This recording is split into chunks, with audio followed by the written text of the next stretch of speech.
トナムダナンパート2です。料理教室が終わったので、この後ホテルのシャトルを使ってダナン市内に行ってみようと思います。現地の方情報だとシティホテルから街の中心地まで徒歩で15分ぐらい。歩くの？ダナン市内で配車サービスは近すぎてなかなか来てくれないそうなんですね。なのでダナンでドライバーさんと合流したらそのままずっとお付き合いしていただくことにしようかなと思っています。それがええわ。シャトルが来ました。じゃあ乗りましょう。レッツゴー。不安したん？なんで？なんか捕まったみたいなんですけど、この間にサクッとダナンについて勉強しておきましょうね。ダナンの起源は192年、チャンパ王国に遡ります。ところが1000年になると大越に侵略されてしまうんですね。1889年にはフランス領となり、トゥーランと呼ばれるようになります。1945年、ベトナムは民主共和国として独立します。喜びも使うのも1965年、アメリカ軍が上陸し、基地をダナンに建設します。75年に戦争終結、翌年南北が統一されました。現在ダナンは産業都市として大発展を遂げております。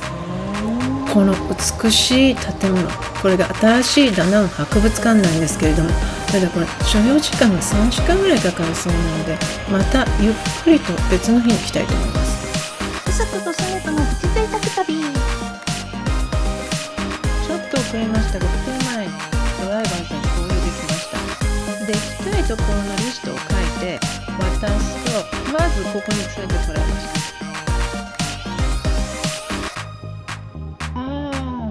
これ口から水出してない？出してる時と出してない時あるんですけどね。マナーみたいな。なんか怪しいお店だったりしますね。そこをこういう感じで金魚をかけてないしか場所がございました。こういう方たちがたくさんおられます。どうしてもね、たくさん高層ビルを使ってきてるんですね。でこれがロン橋です。未だに気がつきました。見てください。この窓のところよく見るとベトナムの国旗で覆われていて、街中国旗なんですね。うさことすねとのプチ贅沢旅。次にダナン大聖堂にやってきたんですけども、この日は特別な礼拝がある日で、なんと門の中にすら入れませんでした。そして警備も厳しかったです。残念。うさことすねこのプチ贅沢旅。お買い物の時間です。ドライバーさん一押しのこの半島という店に来たんですけど、お店の前にいらっしゃいませって書いてありますね。見ていただいても分かるように、お店の中がとっても綺麗に陳列されていて、日本人好みの小物やお菓子がたくさんありました。お店の中にコーヒーやお茶が試飲できるコーナーもあるんですけれども、店の中がこういう感じで清潔だととっても安心ですよね。みちゃかも買い物に来てますね。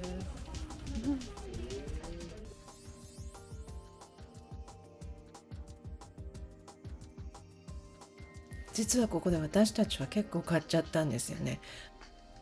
ハスの葉茶、チョコレート、きな粉のお菓子、小物。スタッフの皆さんがすごく日本語流暢で、しかも店内にトイレまであるからもうついつい長居しました。うさこの買ったやつも写真撮らして。もう全部食べてないわ。うさことすねこのプチ贅沢旅。はい、そして次に私たちが来たのは半市場です。ここのツアーがあるぐらいなんで、すごく期待してきたんですけれども、ものすごい人と、あとね、なんか独特の悪臭で、私はちょっともう落ち着かなかったんですね。で、普通に歩いてても観光客って分かっちゃうみたいで、じゃあこのコーヒーありますよとか言われるんですよ。実はドライバーさんも含めて現地のダナンの人に聞いてみたら、ここあんまり行かないんだって言うんですね。なんでって聞いたら、商店の人が結構賞味期限とか中身をすり替えたりとかしていて、ちょっと信用ならないっていうんですね。とか。だから、適当に安いものを買って楽しむ分はいいんだけど、高価なものはここで買わない方がいいですよね。個人的にはね、この向かいのなんか堂々とやっちゃってる偽物のお店がすごいなと思いました。もう日本とかではありえないですよね。アジアの空港でみんなこういう偽物持ってるんですけども、絶対に日本には持って入らないようにしましょうね。捕まっちゃいますよ、皆さん。捕まりたくない。うさことすねこのプチ贅沢旅。さすがにちょっと疲れてきたので、カフェに寄ることにしました。ここウッドテックコーヒーは内装が本屋みたいになってて、で2階席もあってすごく広くて気持ちいいんですね。でベーカリーもあって塩クロワッサンとか美味しいって聞きました。私はこの塩アイスコーヒーをいただきました。うさこはなぜかなんかホットコーヒー何があかんの？お店の外の感じがこんな感じで本当本屋にいるみたいですよね。コーヒーを飲んでる間に薄暗く、見てください、このビルすごいですね。ビルそのものがこう気になってますよ。本当にパワーを感じます、このダナンという街。さっきの半市場でちょっとねがっかりしたのでね、リベンジしてやろうと思ってまた別のお店に行くことにしました。すいません、反対側を映してました。こちらでございます。名前もいいですよね。もうなんかダナンのイオンかみたいな感じ。Go マーケットです。では Go マーケットにレッツゴーでございます。こちら Go マートのエスカレーターなんですけれども、見てわかりますかね。エスカレーターっていうのか、なんかムービングウォークに坂がついてるっていうか、天井が低いし周りも深いし、なんかドキドキしちゃうんです。すいません、また興奮しちゃってここで動画止めちゃって写真しかないんですけれども、店内お米全然問題なくあるんですよ。で現地の人に聞いたらベトナムは三毛作なんですよ。もうだから日本政府ベトナム土地買っちゃえばって、ほらお寿司もあるしね。そして見てください、これもう何でも赤いもん見たらこの黄色の星つけちゃいたくなるみたいな。もうちょっと買い物したかったんですけども、夕食の時間になったのでレストランに向かいます。2人乗りとか3人乗りとか危なそうですけどね、子供の時から乗ってるから体幹がすごい鍛えられてるんですよね。うさことすねこのプチ贅沢旅。はい、今日本当に楽しみにしていたマダムランにやってきました。ここ24年にミシュランを獲得した店なんですけれども、もうすっごい混んでました。もう絶対に予約した方がいいですね、この店。それで本屋みたいな店なのかなって思ったらとんでもない2階席に連れて行かれましてね、こういう感じです。実はね、予約をねドライバーさんにお願いしちゃったからよくわかんないんですけど、これ多分2階席って言わなきゃいけないんだと思うんですよ。もう断然この2階席の方が涼しくて広くて気持ちいいかなと思います。デザート何食べる？後で考えていい？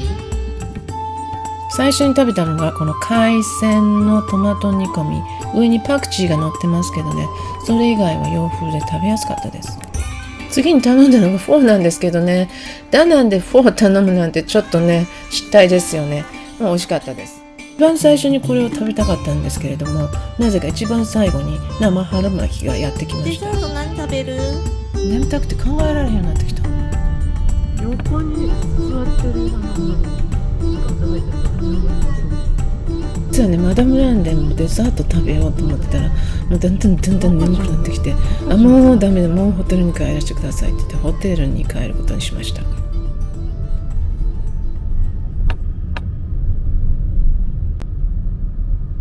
どないしたん？なんで？また捕まったんちゃう？なんとですね、ドライバーさんが絶対このまま返せないって言い始めて方向転換するんです。せっかくダナンに来たんだからバイヤーショーは絶対見て帰らないとって言うんですね。ドライバーさんが本当にいい人で、これ自腹で買ってきてくれてね、これ飲んでね目覚まして頑張れって言ってくれて、なんか目が覚めてきました。はい。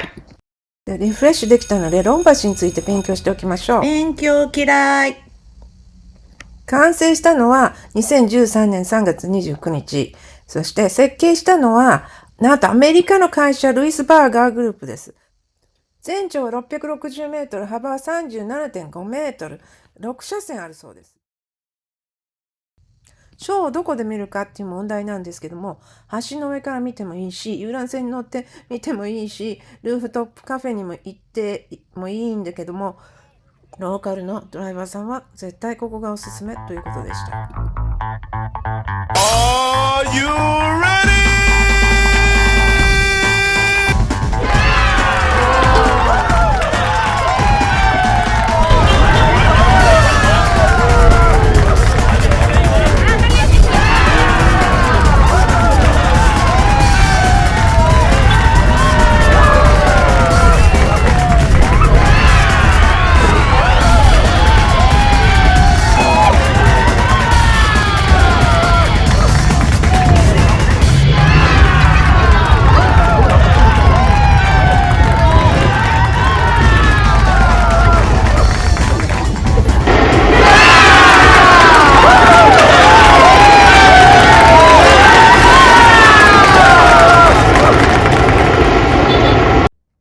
うさことすねこのプチ贅沢旅。すっごいド迫力でしたよね。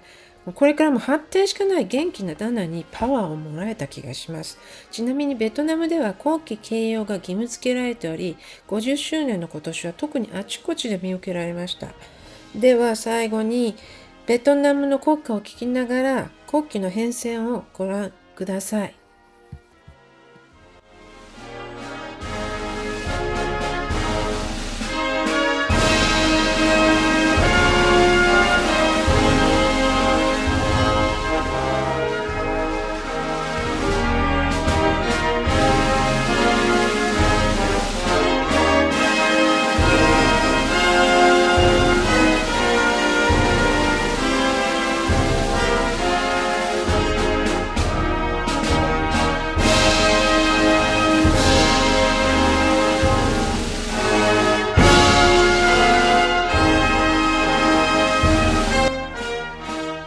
最後まで本当にご視聴ありがとうございました。よかったらいいねと番組登録お願いします。